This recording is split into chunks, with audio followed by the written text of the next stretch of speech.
Yes breaking news చూస్తున్నాం. ఇరాన్తో భయంకరమైన యుద్ధం జరుగుతున్న నేపథ్యంలో ఇజ్రాయెల్ ప్రధాని బెంజమిన్ నేతన్యాహు సంచలన వ్యాఖ్యలు చేశారు.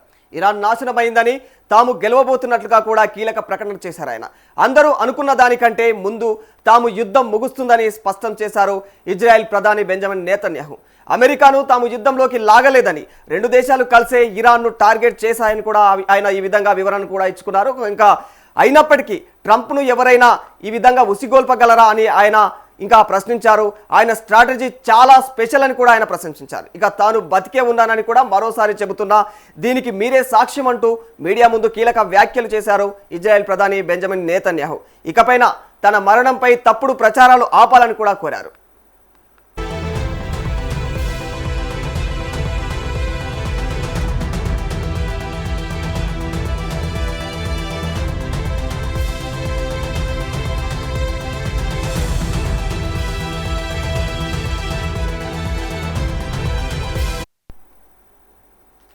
అమెరికాను ఇరాన్ యుద్ధంలోకి తాము లాగామన్న ఆరోపణలు ఇజ్రాయెల్ ప్రధాని బెంజమిన్ నేతన్యాహు ఖండించారు. ఇక ప్రెసిడెంట్ ట్రంప్కు ఇలా చేయడంపై ఎవరైనా చెప్పగలరా అని కూడా ఆయన వ్యంగ్యంగా ప్రశ్నించారు. ఇక ఇరాన్ పైన యుద్ధాన్ని అమెరికా, ఇజ్రాయెల్ సంయుక్తంగా ప్రారంభించాయని కూడా ఆయన అన్నారు.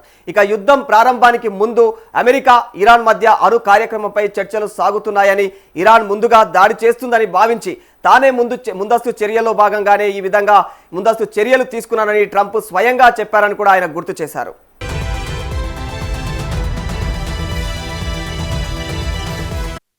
ఎస్, అలాగే ఇరాన్ ఏదైతే గ్యాస్ ఫీల్డ్ పైన కూడా దాడి విషయంలో అమెరికాకు ముందస్తు సమాచారం ఇవ్వలేదని కూడా తెలిపారు. ఇంకా ఇజ్రాయెల్ ఒంటరిగానే ఈ నిర్ణయం తీసుకుందని కూడా స్పష్టం చేశారు.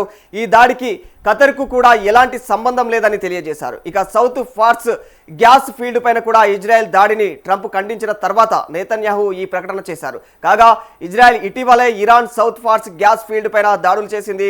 ఇందుకు ప్రతీకారంగా ఇరాన్ ఖతర్లోని ఇక ఎల్ఎన్జీ ప్లాంట్ పై క్షిపణులు ప్రయోగించింది. ఈ దాడిలో ఎల్ఎన్జీ ప్లాంట్ భారీగా దెబ్బతిన్నదని చెప్పుకోవాలి. ఈ దాడులు ఇంధన ధరలను పెంచి ప్రపంచ ఆర్థిక వ్యవస్థను ఇప్పటికే చిన్నాభిన్నం చేస్తూ ఉన్నాయి. ఇక మరి హర్మోజ్ జలసంధి పైన ఇరాన్ ఆధిపత్యం కొనసాగుతుండటంతో ప్రస్తుతం ప్రపంచం యొక్క చమురు సరఫరాలో కూడా 5వ వంతు ప్రభావితం అవుతోంది.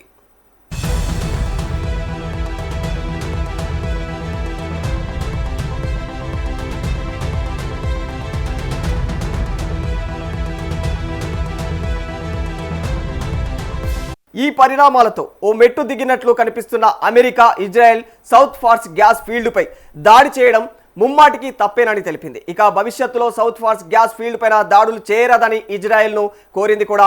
ఇక మరి ఈ అభ్యర్థన మేరకు Netanyahu South Pars gas field పై దాడులు నిలిపేస్తామని కూడా ఆయన ప్రకటించారు.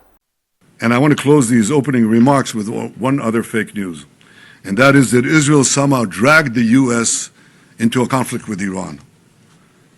Does anyone really think that someone can tell President Trump what to do? Come on. President Trump always makes his decisions on what he thinks is good for America, and may I add, I think what is also good for future generations. In this case, those interests are absolutely clear, and so is the clarity of our achievements. Together in close coordination with President Trump, the close coordination between America and Israel, our militaries, our intelligence services, we're achieving goals in lightning speed.